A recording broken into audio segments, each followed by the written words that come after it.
It's the summer of 1934. The air is thick. A man sits alone in a small office in Buffalo, New York, hunched over a notebook. His name is Willis Carrier, the man who invented modern air conditioning. But what he's drawing right now has nothing to do with the machine that made him famous. It's something simpler, something cheaper, something that decades later, powerful industry groups would spend millions of dollars making sure you never find out about. This is the story of a suppressed diagram, a retired plumber from Tennessee, and the 140-degree inferno burning inside your attic right now. In the summer of 1934, Willis Carrier made a private entry in his engineering notebook. Not a patent application, not a corporate memo, but a personal sketch. The diagram showed no compressor, no refrigerant lines, no elaborate ductwork.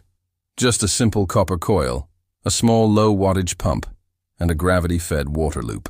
According to accounts later referenced in obscure trade journals, Carrier's own notes suggested this passive system could drop an attic's internal temperature by 30 degrees Fahrenheit within 2 hours, using nothing more than circulating cool groundwater and basic convection physics. The estimated material cost? Roughly $22 in 1934 dollars.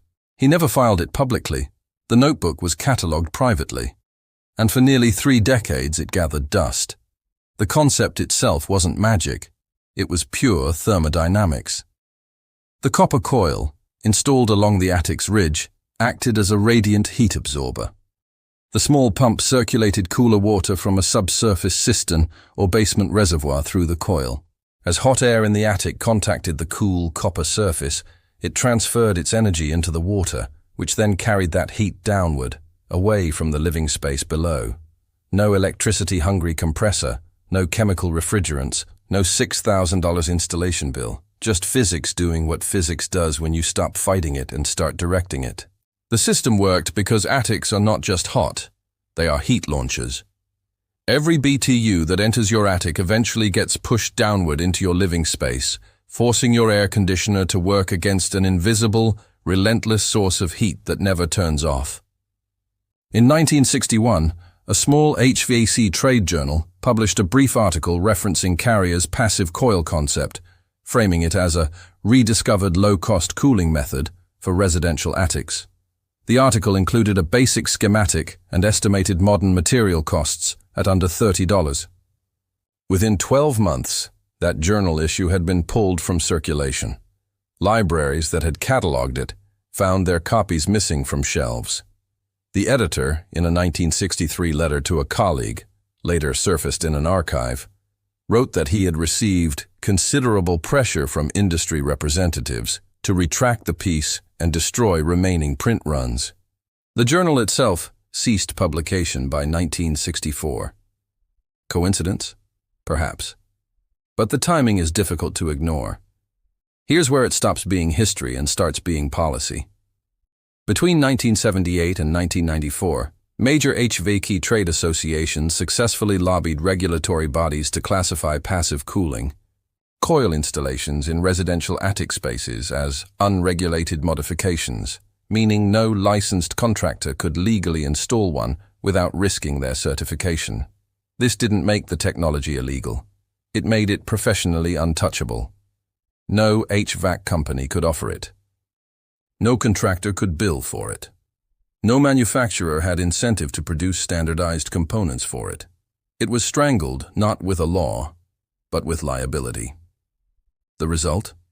An entire category of low-cost cooling technology was quietly erased from the professional landscape for the better part of 2 decades. In 2019, a retired plumber from rural Tennessee, known online simply as Earl, posted a detailed video on a home improvement forum. In it, he described how he had built a copper coil passive cooling system in his attic for $23 in materials from a local hardware store. He filmed the before and after temperature readings. He showed his electric bill comparisons. He answered questions in the comments for 3 days straight. The post reached 200,000 views. Then it disappeared. Earl's account still exists. The thread still exists. But the post itself, along with its video, images, and comment chain, returned a dead link within 6 weeks of going viral. Earl later wrote on a different forum, I'm not saying anything. I'm just saying it's gone. Make of that what you will. Now let's talk about your house. Right now, as you watch this, your attic is sitting at somewhere between 140 degree F and 168 degree F. That is not a figure of speech. That is a measured, documented temperature range recorded in residential attics across the American South, Southeast Asia, and the Middle East during peak summer hours. That is hotter than many industrial ovens, hotter than the inside of a parked car, hot enough to warp wood, degrade insulation, and shorten the lifespan of your roof by years. And your $6,000 air conditioner, the one with the warranty, the smart thermostat, the energy efficiency rating, is fighting that bonfire every single minute it runs. Not winning, fighting. Because no matter how hard it cools your living room, that attic is pumping heat right back down through your ceiling like a furnace with no off switch. Willis Carrier knew this in 1934. He sketched a $22 solution, and somewhere between then and now, that solution got very, very quietly buried. We're going to show you exactly what Earl built, component by component, and why it works on basic physics that no lobby group can actually repeal. Because you can suppress a diagram. You cannot suppress the laws of thermodynamics. Stay with us. Last time we talked about a suppressed diagram, a vanished forum post, and a $22 idea that the HVAC industry spent decades burying. Some of you pushed back in the comments. You said, if it works, why doesn't anyone talk about it? If the physics is real, prove it. Fair. Completely fair. So that's exactly what part 2 is. No conspiracy, no drama, just thermodynamics, the same science that runs every refrigerator in every kitchen on Earth. By the end of this, you won't need to trust Earl. You won't need to trust us. You'll understand why it works, and you'll be able to verify every claim independently. Let's go back to 1824. In 1824, a 27-year-old French military engineer named Sadi Carnot published a slim 65-page book titled Reflections on the Motive Power of Fire. It was largely ignored during his lifetime. He died 9 years later at 36, during a cholera epidemic. His manuscripts were nearly burned. What survived changed the world. Carnot's central insight was this: heat does not move randomly. It always flows from a warmer body toward a cooler one. You cannot reverse this without doing work. This is now the second law of thermodynamics, and it is as absolute as gravity. No amount of lobbying, no regulatory ruling, no trade association policy can repeal it. Every cooling system ever built, your window unit, your central AC, your refrigerator, is just a machine that exploits this principle by creating an artificial temperature difference. Cold refrigerants get colder than the air around it. Heat flows toward the refrigerant. The refrigerant carries that heat outside. The question Willis Carrier was asking in 1934 was simpler. What if the temperature difference already exists, for free, and all you need to do is connect to it? The answer is 6 feet underground. Here is a fact that geothermal engineers have used for decades, but that almost no homeowner knows. 6 feet below the surface of the Earth, the ground temperature stays between 54 degrees and 58 degrees year-round. In January, in July, during a heat wave, during a drought. It doesn't matter if it's 105 degrees above ground. 6 feet down, the Earth is a thermal constant, a massive, passive, inexhaustible heat sink that has been sitting under your property this entire time, doing nothing, waiting. The Earth achieves this because of its sheer thermal mass. The top layer of soil fluctuates with seasons, but below 4 to 6 feet, that fluctuation essentially disappears. The deeper you go, the more stable the temperature. This is why root cellars kept food cold before refrigerators. This is why ancient civilizations built underground storage. This isn't new knowledge. It's just been systematically disconnected from modern home cooling conversations. Your attic is at 147 degrees.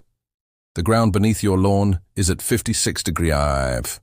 That is a 91-degree temperature differential, and Carnot's principle says heat will move across that gap as naturally as water flows downhill. All you need is a conductor, and that's where the copper comes in. Here is the complete material list, the same one Earl posted before his thread disappeared. 50 feet of soft copper tubing, 3 to 8 inch diameter, $18–22 from any hardware or plumbing supply store. 1 12-volt submersible or inline pump, similar to a small pond pump. Approximately $15 tap water as the circulating medium, $0. Total investment, under $40, accounting for connectors and basic fittings. That's it.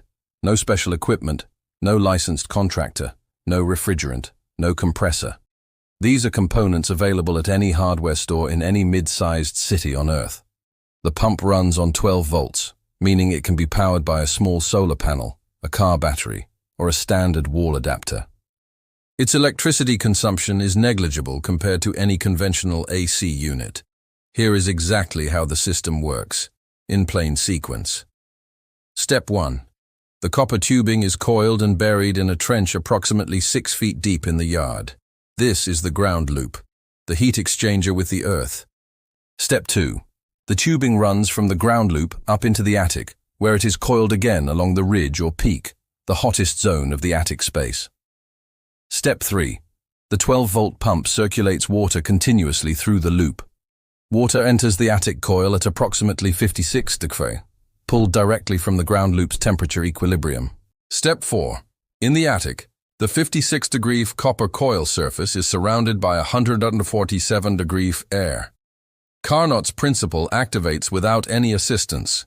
Heat rushes from the hot air into the cold coil. The water inside absorbs that heat energy. Step 5. The now warmer water travels back down the tubing into the ground loop. The earth, with its massive thermal mass, absorbs the heat from the water, cooling it back down to 56 degrees. Step 6. The cycle repeats, continuously, quietly. On 15 watts of pump electricity, no chemical reaction, no moving mechanical parts beyond the pump, no refrigerant phase changes. Just water, copper, gravity, and Carnot's 200-year-old law working exactly as written. When Earl documented his system in 2019, he recorded attic temperatures before activation and at 15-minute intervals afterward. His starting attic temperature, 147 degrees Fahrenheit, measured at the ridge at 2 p.m. on a July afternoon in Tennessee. At 30 minutes, 138 degrees Fahrenheit. At 60 minutes, 121 degrees Fahrenheit. At 92 minutes, 109 degrees Fahrenheit. A 38-degree drop in under 2 hours, with no air conditioning running, no fans pulling outside air in, no additional ventilation. Just the ground loop and the copper coil doing exactly what physics said they would. At 109 degree irons, the attic is still warm, but the heat load pushing down into the living space is dramatically reduced. The ceiling, which had been radiating heat downward like a broiler, begins to stabilize. The AC unit below, for the first time all afternoon, catches up with its thermostat setting and cycles off. Earl's documentation was compelling, but it was a single afternoon. For long-term validation, we turned to Carl, a retired electrical engineer from Georgia, who installed a ground-loop passive cooling coil system in 2017 and then did something most people don't do. He kept meticulous records. For 5 consecutive years, Carl logged his monthly electricity consumption, cross-referenced against local temperature data and degree-day calculations, and compared against his pre-installation baseline. His findings, published on a small engineering hobbyist forum in 2022, average summer cooling costs reduced by 63% over the 5-year period. Peak attic temperatures during July and August averaged 41 degrees temp lower than pre-installation readings. The copper tubing showed 0 measurable degradation after 5 years of continuous operation. Total maintenance cost over 5 years, $0. Carl's conclusion, in his own words, was characteristically dry. The system performs precisely as classical thermodynamics predicts it should. I am uncertain why this is not standard residential practice. So are we, Carl. The physics works. The data exists. A retired plumber and a retired engineer, operating independently in different states with no coordination, arrived at the same result. We're going to show you how to build this yourself, from trench depth to coil spacing, to pump sizing. And answer the question everyone is already typing in the comments. What's the catch? Because there is one. And knowing it is what separates a system that works for 5 years from one that fails in 5 months.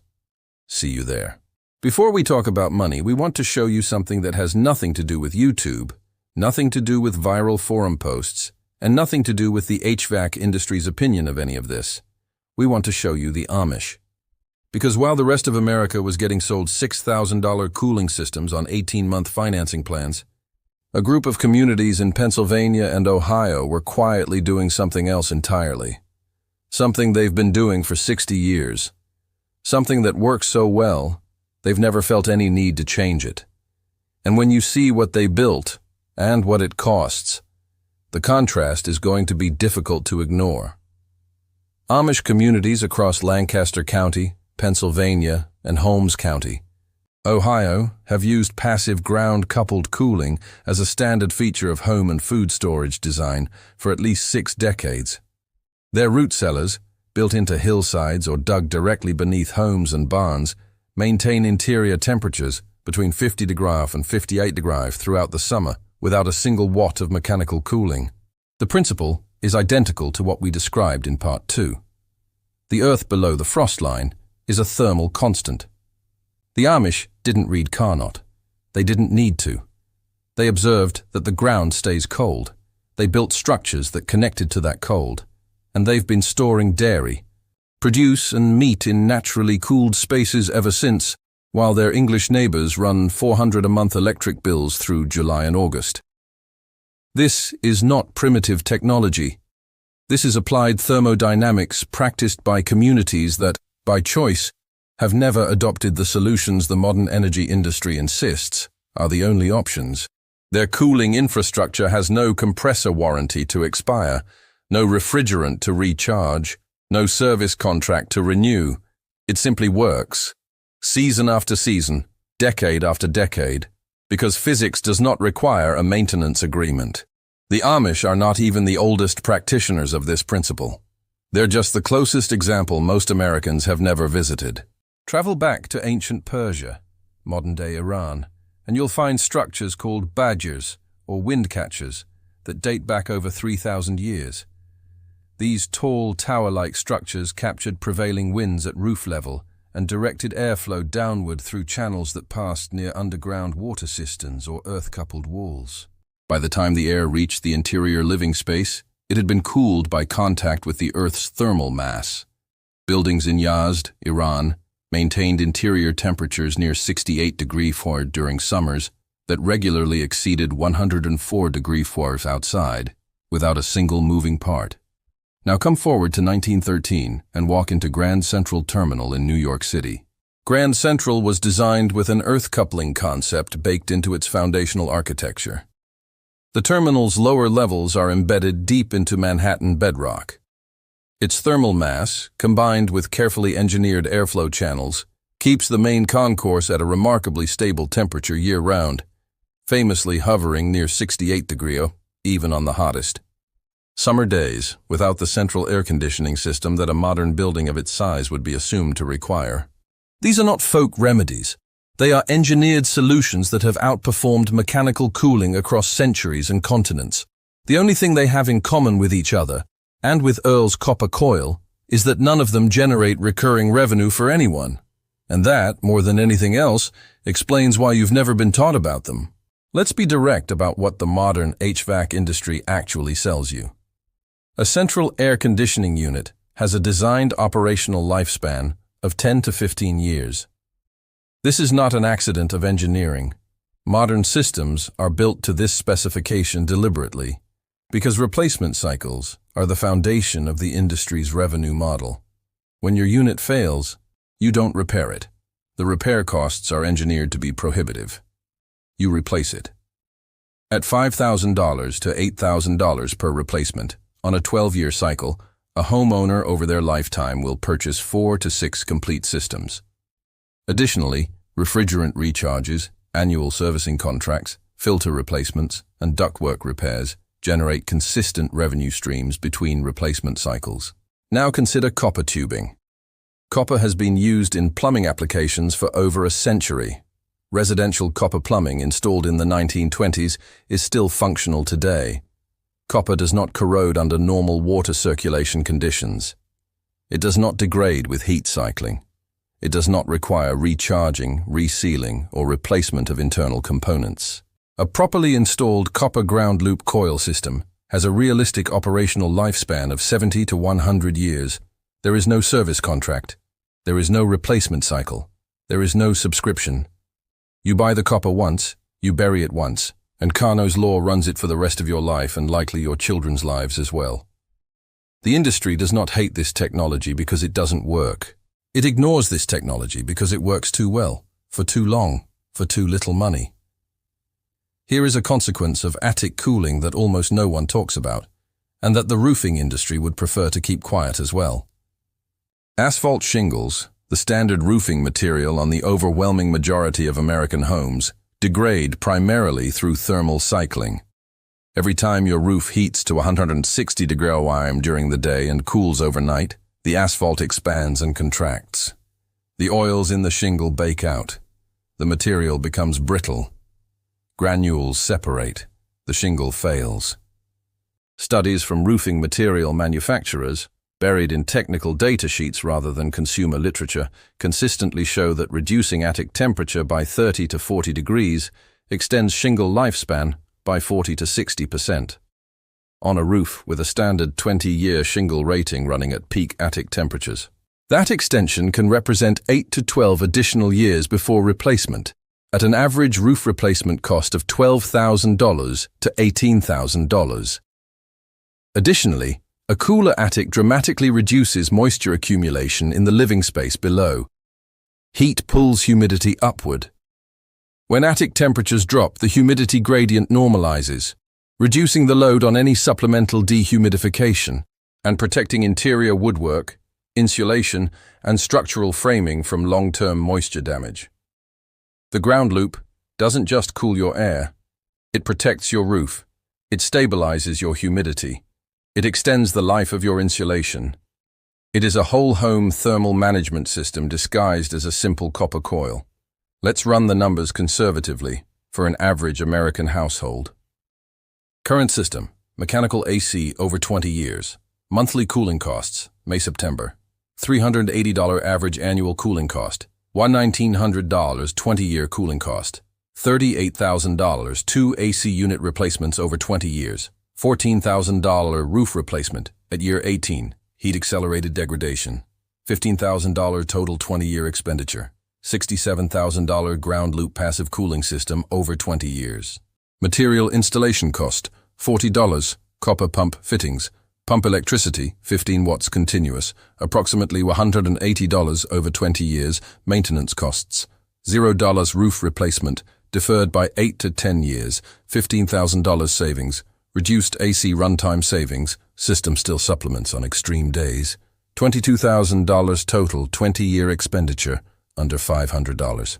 The difference between these two paths, sustained over 2 decades, falls between $40,000 and $70,000, depending on your local energy rates, your climate zone, and your roof's current condition. That is not a utility savings. That is a financial category change. That is a used car. That is a college fund. That is a decade of mortgage overpayments that could eliminate your debt. All of it sitting underneath the question of whether you are willing to spend $40 and one weekend afternoon with a shovel. You have been presented, across 3 parts, with the physics, the history, the data, and the mathematics of a system that has existed for 90 years, been practiced by ancient civilizations, validated by a retired electrical engineer's 5-year dataset, and quietly used by communities who simply never stop trusting what works. You now have 2 roads in front of you. Road 1. You continue as you are. You pay $380 a month through every summer. You replace your unit in 12 years. You replace your roof in 18.